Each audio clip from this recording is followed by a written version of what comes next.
আম এবং দুধ দিয়ে এই মজার পুডিংটি খেতে এত টেস্টি হয় আর ঠান্ডা ঠান্ডা খেতে এত সুস্বাদু হয় যে রোজই বানাতে ইচ্ছা করে।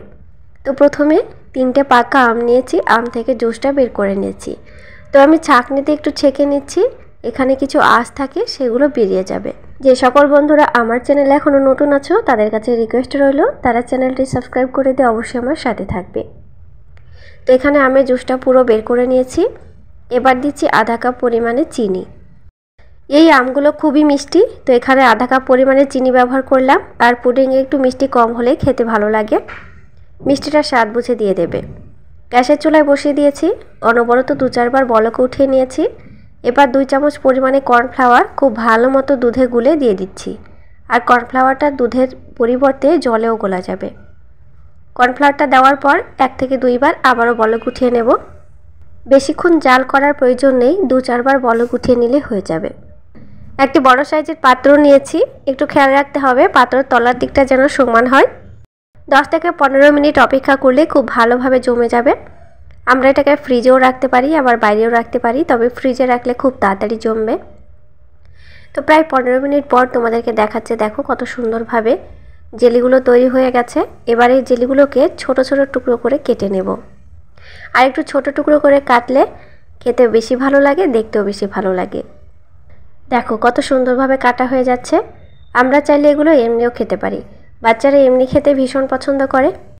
আর দোকান থেকে কিনে না খেয়ে আমরা বাড়িতে বাচ্চাদেরকে এইভাবে কিন্তু জেলি বানিয়ে দিতে পারি।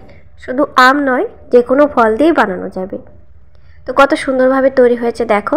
এবার আমি সবগুলো আলাদা আলাদা করে নেব, হাত দিয়ে একটু চাপ দিলেই সবগুলো আলাদা হয়ে যাবে। আর এগুলো এমনি খেতে ভীষণ মজার, বাচ্চাদের কথা তো ছেড়েই দিলাম, আমরা বড়রা খেতে কিন্তু ভীষণ পছন্দ করি, আমার তো ভীষণ ভালো লাগে। তো যাই হোক, সব কটা দেখো কাটা হয়ে গেছে। তো এবার আমি আলাদা একটি পাত্র নিয়েছি, এই পাত্রে কিন্তু আমি পুডিংটি তৈরি করব। তো এই পাত্রের ভেতরে এবার সব কটা জেলি দিয়ে দিলাম। এটা এক সাইডে থাক। এখানে আমি 2 কাপ দুধ নিয়েছি, এটা ফুল ফ্যাটযুক্ত দুধ। যদি পাতলা দুধ হয় তাহলে এখানে প্রায় 1 কাপ পরিমাণে গুঁড়ো দুধ মিশিয়ে দেবে, আরও খেতে বেশি টেস্টি হবে। 2-4 বার বলক উঠিয়ে নিয়েছি। আবারও দিচ্ছি 2 চামচ কর্নফ্লাওয়ার, দুধের সাথে গুলে দিয়ে দিচ্ছি। কর্নফ্লাওয়ার দেওয়ার পর 2 থেকে 3 বার আবারও বলক উঠিয়ে নেব।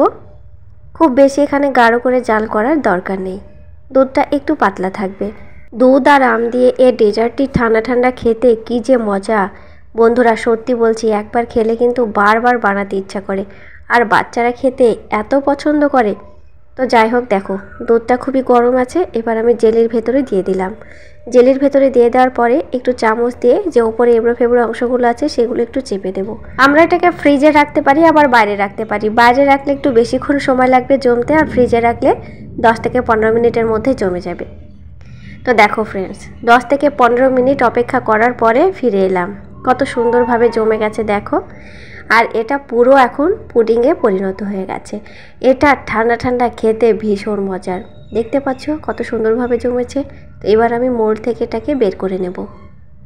আর সত্যি বলছি ফ্রেন্ডস, এটা মোল্ড থেকে বের করে কাটতে কাটতেই ফুরিয়ে যাবে, এটা এত মজা খেতে। তো দেখো কত সুন্দরভাবে মোল্ড থেকে উঠে আসছে। আর মোল্ড থেকে বের করার সময় একটু সাবধানে বের করতে হবে, কেননা এগুলো একটু ভেঙে যাওয়ার সম্ভাবনা থাকে। কত সুন্দর লাগছে। এবার আমি কেটে তোমাদেরকে দেখিয়ে দিচ্ছি, দেখো খেতে কি যে মজা, কি যে মজা। তো যাই হোক, বাড়িতে অবশ্যই একবার বানিয়ে নিও, আর আমাকে কমেন্টের মাধ্যমে অবশ্যই জানিয়ে দিও। তোমাদের সাথে নতুন নতুন রেসিপি নিয়ে আবারও দেখা হবে নেক্সট এপিসোডে। ততক্ষণ ভালো থেকো। Thank you.